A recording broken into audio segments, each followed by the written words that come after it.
আসসালামু আলাইকুম। বেশ অনেকদিন পর আমাদের ভৈরব রেলওয়ে জংশনে মানুষজনের দেখা মিলল। এতদিন যাবৎ স্টেশনটা বলতে গেলে এক প্রকার পরিত্যক্ত ছিল, কোনো ধরনের ট্রেন চলাচল ছিল না। এবং আজকে থেকে কিছু লোকাল ট্রেন চালু হচ্ছে, যার কারণে স্টেশনটা খুলে দেওয়া হয়েছে এবং মানুষজন আসতে শুরু করেছে। আপনারা দেখতে পাচ্ছেন অনেক মানুষজন বসে আছে, তাদের ট্রেনের জন্য অপেক্ষা করছে তারা। এবং স্টেশন আসলে মানুষ ছাড়া পরিপূর্ণ লাগে না।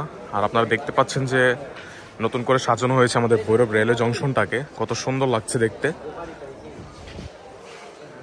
আজকে থেকে কিছু লোকাল ট্রেন চলবে, যার কারণে স্টেশনটা খুলে দেওয়া হলো এবং আস্তে আস্তে ট্রেন চলাচল আশা করছি আমরা স্বাভাবিক হয়ে যাবে দেশের মধ্যে।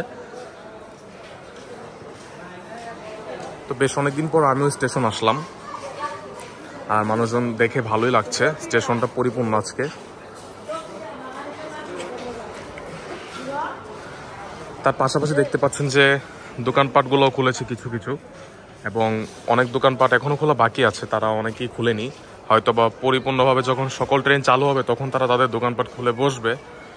আর স্টেশনে তো জানেন অনেক হকাররা থাকে, এই যে এতদিন যাবত তাদেরও বেচা বিক্রি সকল কিছু অফ রয়েছিল, এবং আজকে থেকে এগুলা আবারও শুরু হলো।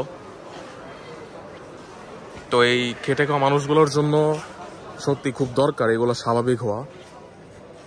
আমরা সবাই চাই খুব দ্রুত আমাদের দেশটা আবারও আগের মতো স্বাভাবিক হয়ে যাক। আর অবশ্যই টিকিট যে কালোবাজারিগুলো, এগুলো আমরা সবাই চাই যেন বন্ধ হয়ে যায়, এবং আমরা সবাই আমাদের নিজ আইডি থেকে যেন টিকিট কাটতে পারি। কারণ বাংলাদেশের অনেক বড় একটা সমস্যা হচ্ছে ব্ল্যাকার, যাদের কারণে আমরা মূলত টিকিট পাই না।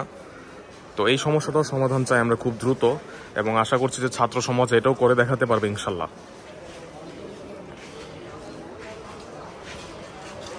ওকে, তো ভৈরব রেলওয়ে জংশন থেকে বিদায় নিচ্ছি। আপনার সাথে দেখা হবে পরবর্তীতে আবারও নতুন কোনো একটি ভিডিওতে।